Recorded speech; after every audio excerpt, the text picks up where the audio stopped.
说，我们就先来听他们的见证。So we'll have the testimonies first before the baptism. 那我们第一位请我们的 Eddie， you're up.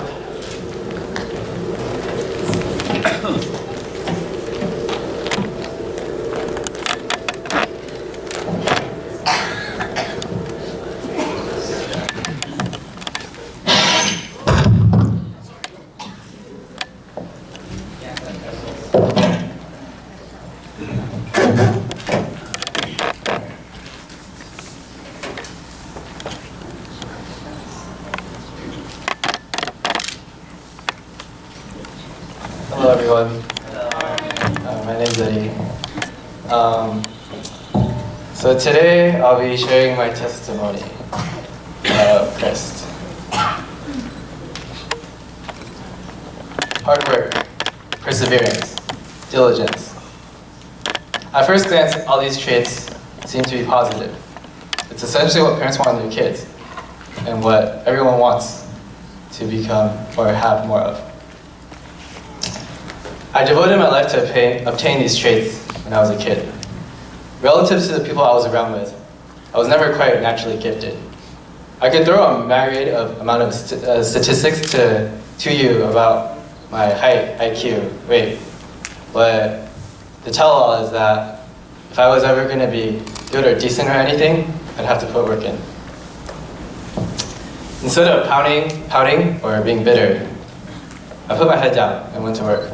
Every morning, I woke up writing the words "made to be greater" in order to push myself to new heights. 5:30 a.m. basketball sessions, strings of all-nighters to study for my next test.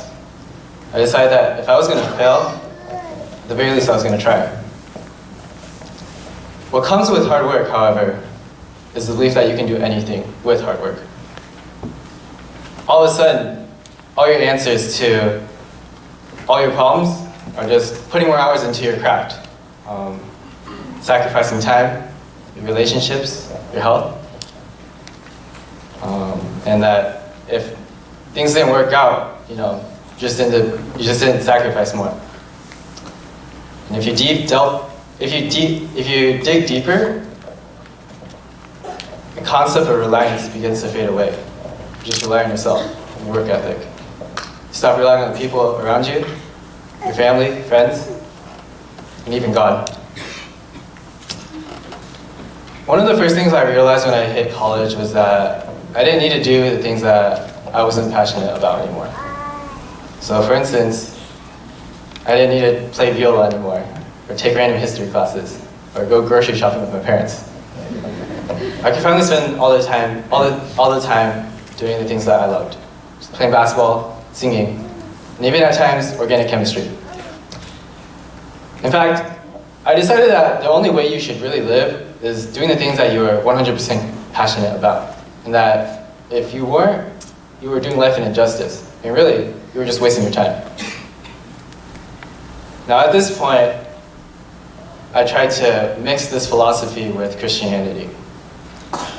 And although to some degree, I believed in Jesus as my Savior, I just couldn't find myself to be really passionate about it.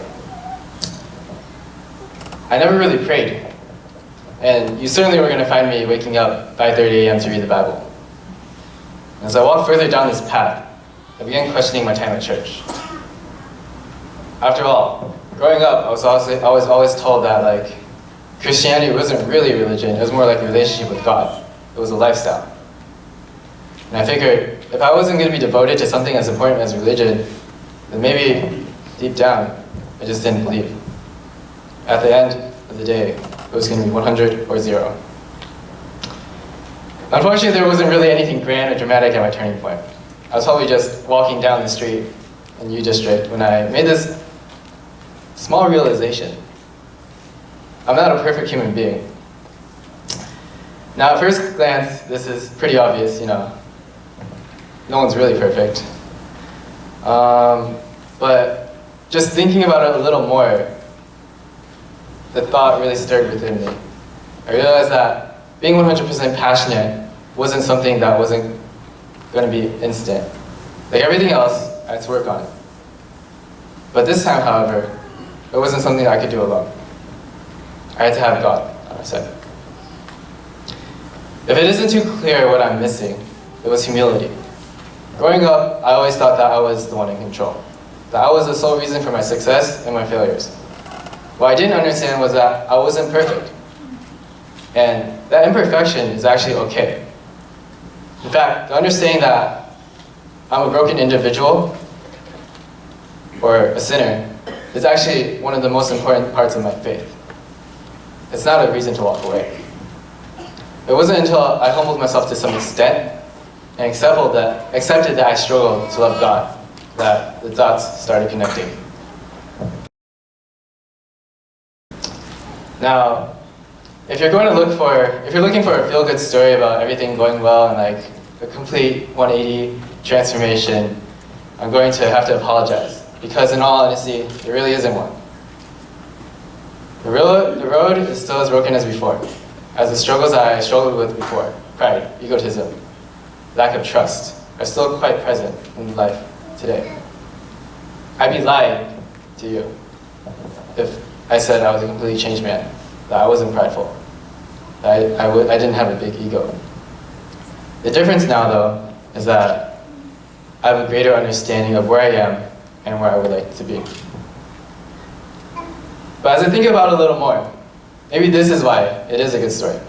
But that's because that's what makes Christianity so special. The fact that your relationship with God never really stops growing. And to attest to this is why I believe. I'm not perfect, but I would like to reach new heights. I would like to share a poem that I wrote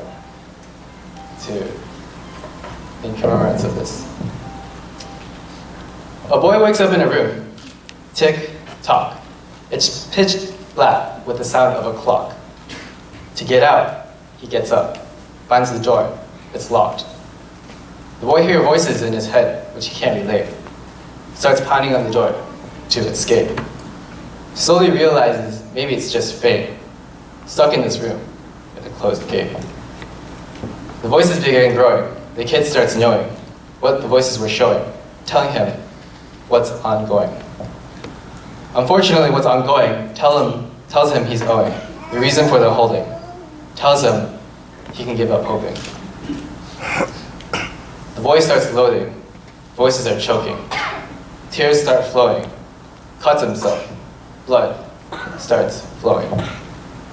I mean, what's this boy supposed to do? Caged like an animal at a zoo, no chance for rescue? Only answer seems to be adieu. The boy faints, hits the ground, losing the perception of even sound. His head, however, feels something round. It's the original clock that he's found. Except, the clock is something more.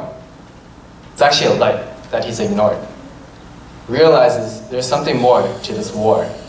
Change begins to happen inside his core. The boy shines the light up high. Perceptions begin to clarify. A smile begins to open, or he tries, because he finally understands why. The boy represents me, a boy who couldn't see. The room was what I used to perceive. Thought I was trapped, and I would never be free. The voice were my enemies, trying to be misguiding. The clock is Jesus, and is saving, unlocking my perception with its key. Thank you.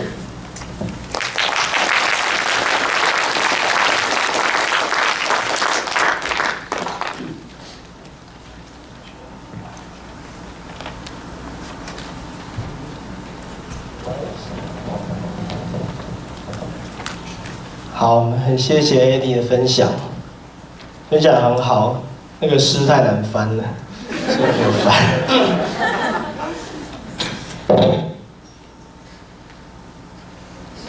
那我们再下来，我们请Isaac 来为我们做他的见证。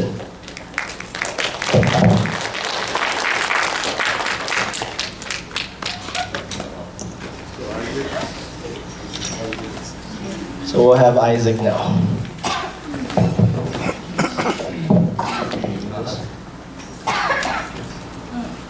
Hello everybody. Hello. Hello? Okay. Hi, for those of you who don't know me, my name is Isaac. I'm from Bellevue. I'm in my third year at UW, and I've gone to this church all my life. And having been raised by this community is a real blessing. But when I was growing up, it didn't always feel this way. And it wasn't until I got to college that I really met God for the first time and truly understood what it meant to be His child and follow Him. And so that's what I'll be talking about today. So, like many of you, I was born into a church. Growing up in a loving community, being taught really early the gospel message, and being exposed to things that non-Christian kids don't know, like worship music and scripture during childhood, is something that I really try to not take for granted. And then just to have Jesus' teachings instilled in me at a really young age, it shaped the person I am today. Growing up in church gave me my moral foundation, taught me how to love others, including those I didn't like very much, and opened up my heart to those who were less fortunate than I was. However, if you had asked me what my thoughts on growing up in church was when I was in high school, I probably would have told you it felt like a curse. Growing up, church and God felt like some of the biggest stressors, burdens, and sources of pressure in my life. So if you've attended this church regularly for the past 20 years, you definitely know my family. My grandma is an amazing woman who cooks the best food in the whole wide world and just loves everybody. My parents, they're up here all the time, leading worship, making announcements, translating things, being MCs, and they served as deacons too. And my uncles, they've been leading mission trips to Taiwan for more than 10 years, like they're there right now. And they've been really involved in Sunday school and youth group. And I'm really grateful to be in a family that is blessed with so many hearts that are willing to serve. And naturally, growing up, I wanted to follow in their footsteps. So I pounced on every opportunity to become more involved. I tried being the best student in Sunday school and the Bible camps that my mom signed me up for. I joined the worship team, I went on a bunch of mission trips, I became a leader at youth group, and my actions and achievements garnered a lot of praise and I felt really good. The problem was, God was nowhere to be found in any of this. Everything I did was to please my parents and other members of the church who had come to see me as the perfect little Christian boy. I had thought and prided myself on being an amazing Christian, when in reality I was complete strangers with Jesus and doing good things for all the wrong reasons. I knew how to act like a Christian, but I still had no idea what it meant to be a Christian. So I started to question my faith in high school. I could tell you that the most important part of the Christian life is your relationship with Jesus, but did I even have one? Do I even believe in Jesus? Did I ever? I didn't enjoy going to church anymore. Every position of responsibility I had picked up through the years felt like torture. And I didn't dare tell anyone about the doubts I was having because I felt so much pressure to be a good role model and uphold whatever reputation I had built up for my parents and all the adults who thought so highly of me. I kept it all to myself and lived a lie for almost all my high school years. Every time I played drums Sunday morning or led prayer at youth group, or just in general, any kind of service I did for the church, I really felt like a hypocrite, especially when people praised me for it. Because of that, I saw my religious upbringing as a curse. I never had the opportunity to choose Christianity. It was with me from the very beginning, and I had never known anything apart from it. I was really jealous of my friends who originally weren't Christian, but came to Christ through some crazy experience or gradually coming to youth group and getting to experience God's love. Because I knew for a fact that they understood what a life without Jesus was like, and I wished so much that I could understand what that felt like so that I could make the personal decision to choose Him. I contemplated cutting myself off from anything church-related entirely so that I might be able to understand secular life a bit better and come to my own decision to choose Jesus. But when I proposed this idea to my mom, she was heartbroken and broke down in tears, thinking that she had failed and was a horrible parent. And not wanting to upset her anymore, I continued going to church, and I continued living a lie. Thinking of anything associated with church made me feel like a liar and a hypocrite. And because of this, I began to resent church, and I wished I hadn't been raised in a Christian family, because my faith was so skewed and broken, and my obligations here were bringing me a lot of pain. I couldn't wait for college, so I could finally just break away from all this guilt that was weighing me down. I thought what I wanted was total separation from God, but after joining a college fellowship group, AACF, I realized God had given me a clean slate. For the first time, I felt like I was being given a chance to choose. I didn't have the pressures of my responsibilities and my parents here in college. I was free to choose. ACF helped me start all over and to be a child of God, not a child of SFCC. For the first time in a long time, I had spiritual role models in my brothers and sisters here at ACF who had gone through similar things that I have and made their faith their own. For the first time in a long time, I yearned to learn more about Jesus and how to carry out God's will as a student, not because it would help me gain approval, but because I wanted to be a better servant. And for the first time ever, I really felt like I was getting to know who Jesus was and what his plans are for me. I was taking ownership of my faith, which is something I did not do before college. I approached Jesus as a broken child who resented him and was ungrateful for all the blessings of my life. I lived a lie at church and I was praised for it. I was a huge sham who was undeserving of his love and mercy, and I felt so empty. And I ran away from Jesus, and I realized now it's time to go back. Throughout the rest of college so far, he has been revealing himself to me continually in a myriad of different, beautiful ways. This whole time, I felt like I had created this huge gap between me and Jesus, and I would always be discouraged when I saw how huge the gap had become. Jesus felt so far and distant that I couldn't even see him on the other side of the rift.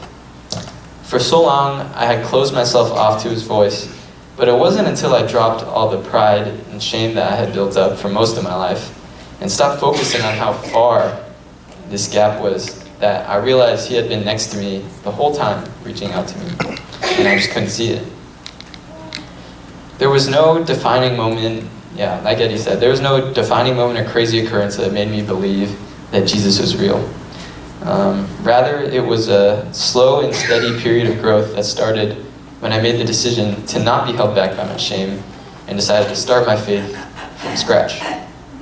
It was when I started to earnestly seek him out on my own that he revealed his love and his teachings through the Word and through my brothers and sisters at ACF. I began to feel a peace that I knew couldn't have come from myself, and I began to feel God's presence for the first time. And then, for the first time, I truly believed that Jesus was real. So I want to encourage everybody, especially the youths, to really evaluate your faith and take ownership of it. The only faith that I had before college was my parents, and that took me down a path full of confusion, and it ultimately led to resentment. But one thing I learned was that no matter how far you might think you are from God, he's always calling, he's always reaching out. He'll never leave you, even if you feel like you left him. And you don't need to wait until college like I did to start thinking about all this. You can start right now to enter into a relationship with Jesus and try to discern what he's calling you to do, because there is nothing more life-giving and rewarding than walking alongside him. And it doesn't matter how many verses you know or how many mission trips you've been on. And it doesn't matter if people think you're a really nice guy inside and outside of church. You know, what really matters and comes before everything is whether or not you know Jesus. He's not after your actions, he's after your heart. I really want to thank SFCC, everyone here, for helping me become the person I am today. You guys watched me grow up, literally, and were there with me every step of the way. Even though I struggled with my faith during my teenage years and resented going to church, one thing I could always count on was that I had a community that loved me and was always praying for me. I want to thank my friends from ACF, who inspired me to seek out God for myself because I saw so much of God in them. And for always encouraging me in my walk and challenging me to never be complacent. finally, I want to thank my parents. I know that you guys are always praying for me and doing what you think is best for me, and I really appreciate that. And all the advice that you give me, you always try to point me to God, and I aspire to be as good of servants as you guys are someday. And I know I'm still very young, and I have lots to learn about life. So please continue to guide me as you have these past 20 years. So yeah, that's it. And if you have any questions about what I shared, feel free to come talk to me or send me like a message on Facebook or something.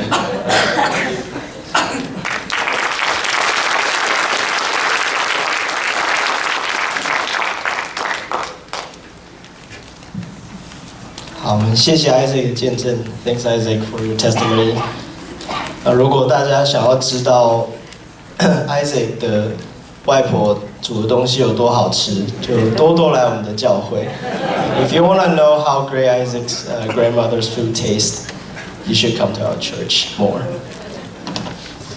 好，那我们接下来请别教为我们做他的见证。And we'll have the testimony from 别教 now.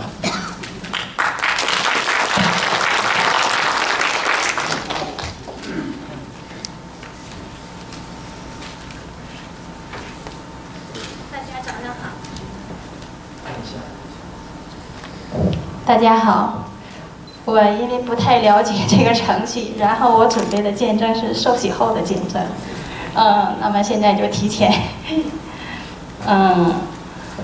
我是别娇，来自中国大连，今天我受洗成为神的家人，不再与神隔绝，此刻我心情既喜悦又感动。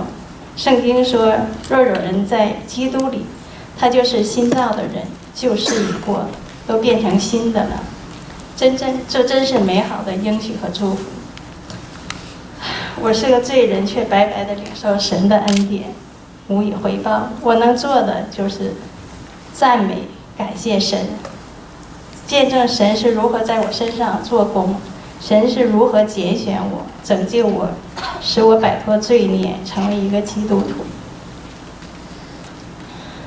去年夏天是我女儿在美国读书的第4年，我一直盼望着这个夏天能够参加她的毕业典礼。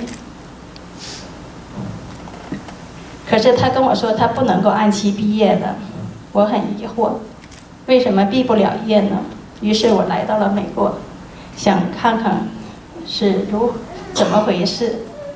不来不知道，一来吓一跳，原来她根本就没有好好学习。有1个学期干脆就没有读，拿着学费游山玩水去了。我当时的感觉可想而知，肺都气炸了。于是我决定留下来陪读，逼他读书完成学业。可是他已经自由散漫惯了，怎么会乖乖地听我的经管呢？于是我们冲突不断，我说我的，他做他的。后来居然搬到同学那里住了，我连人都见不到了。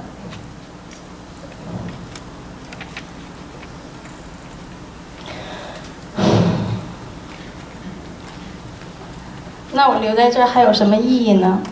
当时我非常痛苦，整夜都睡不着觉，心里不断的挣扎，我能怎么办呢？我是留下来就跟着这样的斗下去，等着他回头，还是我回国不再管他了，就当我没有生这个孩子，我让他在这自生自灭算了。我当时真的非常非常绝望，我心里非常悲伤，也非常恐惧。我只有这么1个孩子，我真的不知道怎么办了。平生第一次感到这样的无助，没有人能帮我，我也不知道去求谁，因为我在西雅图。除了我的女儿，我不认识第2个人。我英语又不好，也没有办法出去，整天就关在屋子里。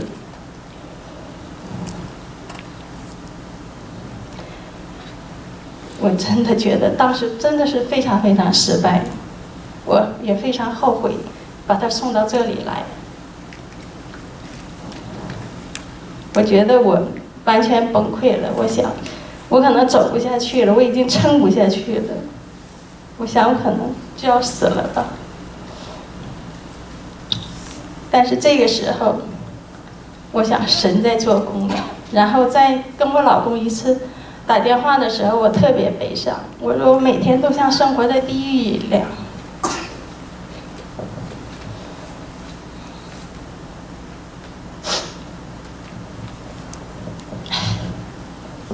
然后我先生跟我说，他说你去教会吧，去看看，也许那里有人会帮你。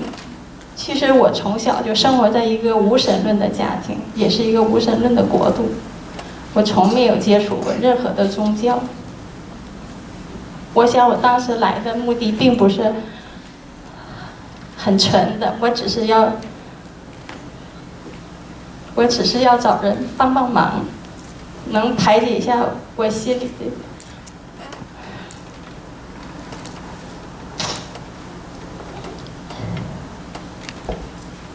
于是，在一个星期天的早晨，我来到了这里。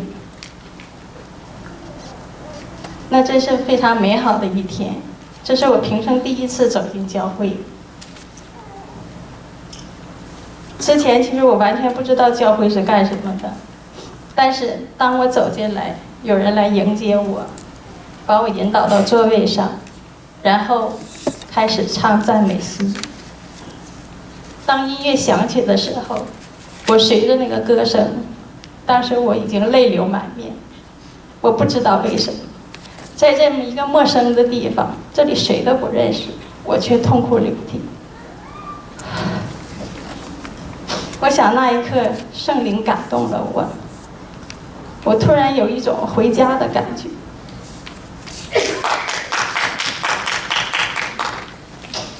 好像有一种力量，它在触摸我的心，让我慢慢的不再觉得那么孤单了。好像也有种力量，让我能够坚强起来，也仿佛看到了一道光，能够带领我。我想那一刻真的是圣灵出现了吧。我那时候也没有读过圣经，也不太知道这种事，但是那种感觉我今天还记得。这个教会就像家一样，让我感到很温暖。我也看到他们之间非常非常的有爱，这是我原来没有看到的。对我这个突然闯入的人更是关怀备至，待我像亲人一样。尤其猪爸爸、猪妈妈，更是第一天见到我就把我带到家里，对我像对他孩子一样问长问短的，使我非常非常感动。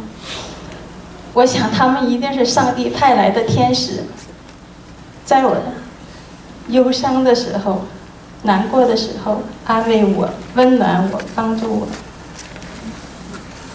从这一天开始，我就没有离开过教会。我想我是走上了通往神国的道路了。去年8月10号，我在牧师的带领下决志信主的，开始用心的读圣经，周日敬拜，参加查经、慕道会，来加固自己的信心，一点点的靠近了神。但是越是靠近神，我越是惭愧，也认识到自己是个有罪的人。我曾经那么骄傲，那么自以为是，以为我能够安排我自己的生活，能够安排我孩子的生活，可是我做不到。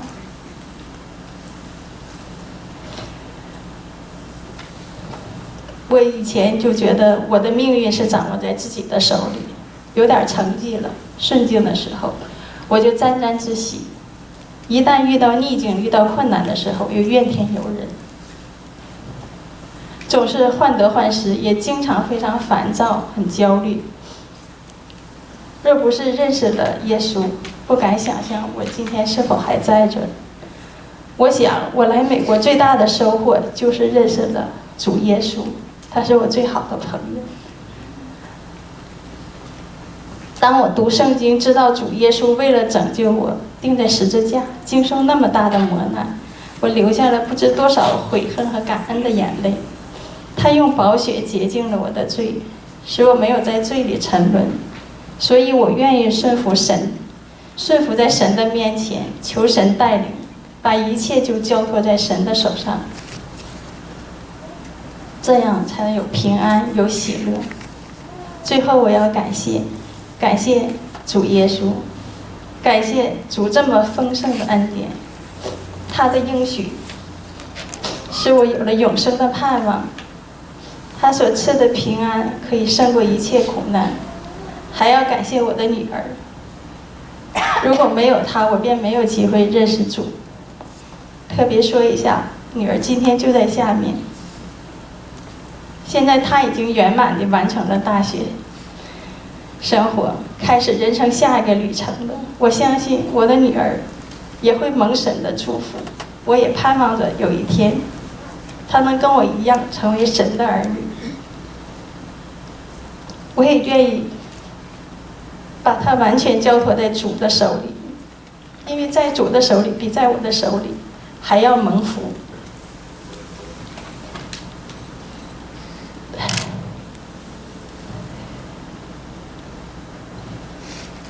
我们现在母女关系非常好，也越来越亲密了。我想这都是主在我身上做的恩典，感谢主。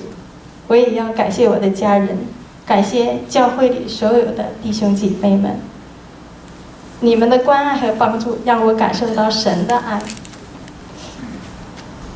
谢谢大家。